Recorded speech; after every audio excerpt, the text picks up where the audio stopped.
Bom, vamos movimentar nossa reportagem no Nordeste do país. Felipe Soares está com a gente, direto de Salvador, para falar desse número de pessoas, de brasileiros e brasileiras que vivem em favelas. Eu trouxe agora alguns números no começo aqui do Entre Nós, falando de uma grande parte da população no norte do país, né, Felipe, que mora em favelas, dos grandes números no Sudeste e também no Centro-Oeste, falando da favela Sol Nascente, de Paraisópolis em São Paulo e da favela mais populosa do Brasil, a Rocinha.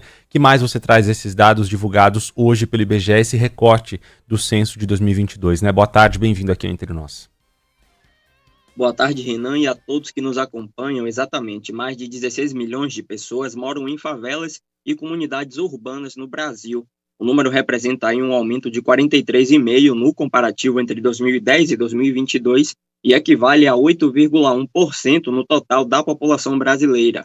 A informação faz parte de um levantamento divulgado hoje pelo IBGE, com base em dados coletados para o último censo. Proporcionalmente, os maiores destaques foram verificados em Roraima, Goiás e Tocantins. Em 12 anos, a Bahia caiu uma posição nesse ranking, saindo de 6º para 7º lugar. Salvador tinha o 4º maior número absoluto de pessoas moradoras de favelas, abaixo apenas de São Paulo, Rio de Janeiro e Manaus. Ainda de acordo com o IBGE, no país como um todo, o censo de 2022 mapeou 12.348 favelas e comunidades urbanas em 656 municípios brasileiros.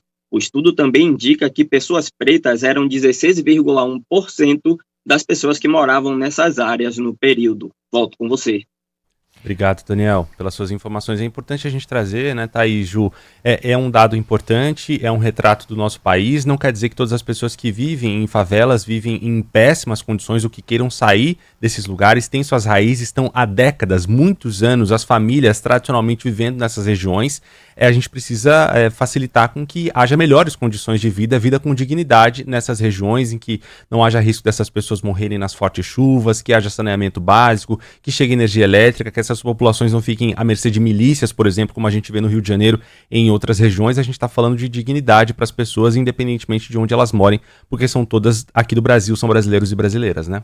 Pois é. E é interessante a gente ressaltar também, Renan, que, claro, tem a questão das suas raízes, das suas comunidades, mas também a precariedade que existe hoje na realidade das favelas faz com que as pessoas, se tiverem oportunidade, elas gostarem, né, terem a oportunidade de sair dessas localidades. Então, a gente tem uma situação onde, embora o desemprego esteja muito baixo, a renda crescendo, o poder de compra do brasileiro, ele ainda não superou o poder de compra de antes da pandemia, ou seja, você tem aí uma dificuldade que está levando muita gente a ter condições mais precárias de vida e por isso, então, também essa redução do poder de compra faz com que as pessoas sejam muitas vezes levadas a estarem nessas moradias mais precárias, obviamente querendo ter possibilidades melhores de moradia. E é importante a gente trazer também, vocês foram muito precisos, né, nos pontos fundamentais que precisam ser olhados pelas autoridades,